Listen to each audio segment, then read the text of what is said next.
Feels a little surreal, but I'm feeling pretty good. Yeah. Was it late night? Little bit.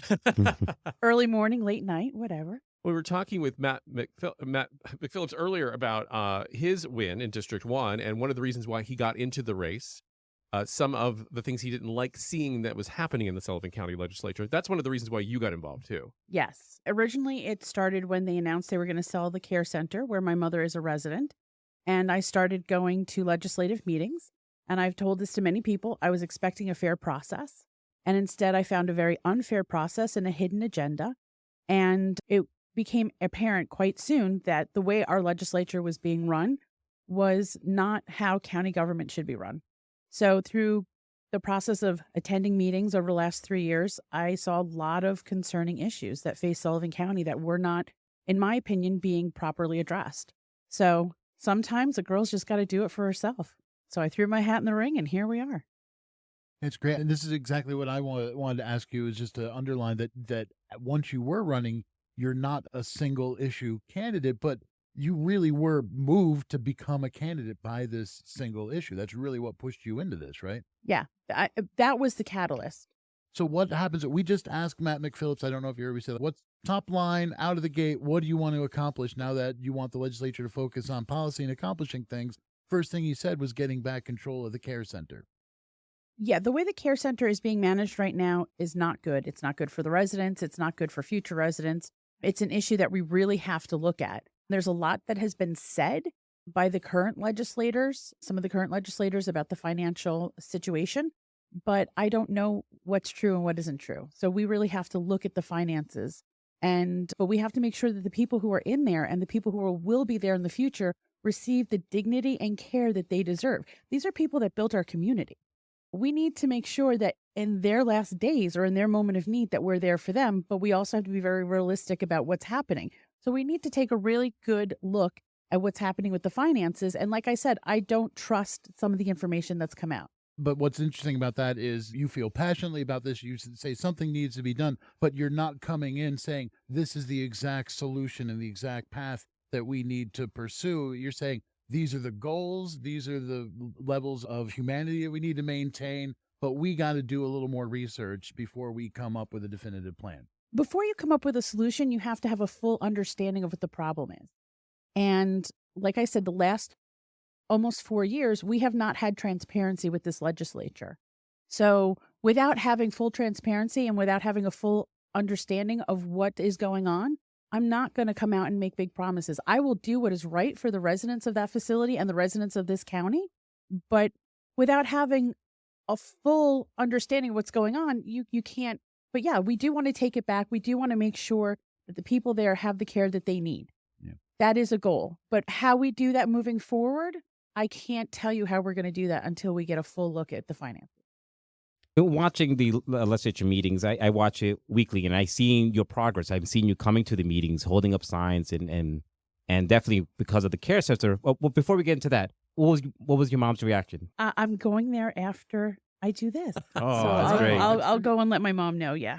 The reasons why you went there, wanted to have your voice heard, that you're looking forward to working with your other persons on the board, even those who may have opposed you. On this level of government, I don't understand the Republican Democrat stuff because we live in a small community. We know who each other are. Right. So it should really just be about people working with people for the goal of working for our community. So no, I'm not going to look at somebody who may have been on the opposite team as anything other than somebody I'm going to collaborate with. Well, we all have to work together. Speaking of that, the Democrats look as if they have secured the majority for Sullivan County Legislature. Having the majority of like-minded individuals in control, what does that mean for furthering the agendas that you have? And how does it feel, as Matt alluded to earlier, you guys approach the election as a team. Do you think you'll be approaching governance as a team as well? I hope so. I hope that the legislature, all 9 of us, are a team. Because what's happened over the last 3+ years, almost 4 years, is that the legislature became a very divisive place. It became a place where there was inappropriate behavior, like I said, lack of transparency. And it wasn't just people in Sullivan County who noticed. It was people outside of Sullivan County. So if we really want to do what's right by the people of Sullivan County, We will behave ourselves. We will work as a team. We will be transparent. We will be civil, and we will respect civic process so that people outside of Sullivan County see us as a good investment, because we are a good investment. I know you've been campaigning a lot. I feel like I've run into you at every event. When you're out there, when you were out there on the trail and talking to folks, were you hearing that? Were they saying, let's stop the drama? I was hearing that. I was hearing people who were reacting to what was showing up in the media, what was showing up in social media. They said, we look like a joke, right? We're not happy with some of the behavior that's happening. And I agreed with them. When you're elected to this position, like, the people have given me this job, I have to do it with honor and respect. And I expect that from all of my fellow legislators, because we are representing the people of Sullivan County. I'm representing the people from District 5. We've talked a lot about this issue and the nature of the last 3 or 4 years in terms of conduct, what people are perceiving, and how the functionality of the legislature, the dysfunctionality of it. On the other side, though, for the past 3 or 4 years, and I think a number of the incumbents were campaigning on this, was greater fiscal responsibility. It typified the last 3 or 4 years, greater fiscal health rankings, tightening up that ship. Will the Democrats be able to accomplish the things that they want to accomplish for their constituents and maintain some level of fiscal responsibility? Yes. And that's a goal. That's a goal for, as we were running together as a team, that was something that we all discussed. Sullivan County is a heavily taxed populace. We can't afford to raise taxes. But I firmly believe that we can be responsible and we can love our neighbor and be financially responsible, right? I don't think we have to sacrifice each other to be financially responsible. I think that can be done. I think you just have to work hard at it. And I'm willing to do the hard work. When you started this journey toward this election, toward winning the seat, did you think you'd be here? I tried not to think too far ahead. I just handled what was in front of me at the time, because honestly, people for 3 years have been pressuring me to run, and it caused a lot of anxiety. And it was my wonderful life hostage, Brock, who said to me, when's the election? And I said, 2023. He said, then why are you thinking about it now? He said, just handle what's in front of you at the moment. And I think, like a lot of people who are successful, they have a partner who is behind them, who keeps the home fires lit and keeps them sane. He does that for me. So I didn't think too far ahead. I just thought about the goal, the little goals, the little steps leading up to this. Actually, today feels a little surreal because I didn't think about it. And now you have to. No, yeah. It sounds like a good philosophy for how you'll be working in the legislature, too.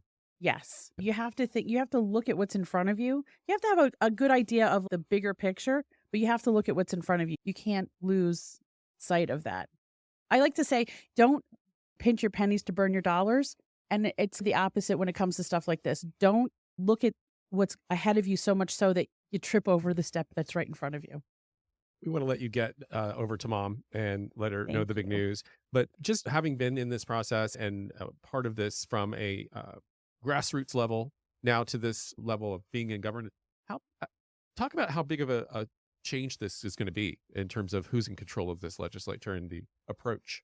I think the biggest change we're going to see is in how this legislature operates with the civic process, right? With how we conduct our meetings, with the civility, with transparency.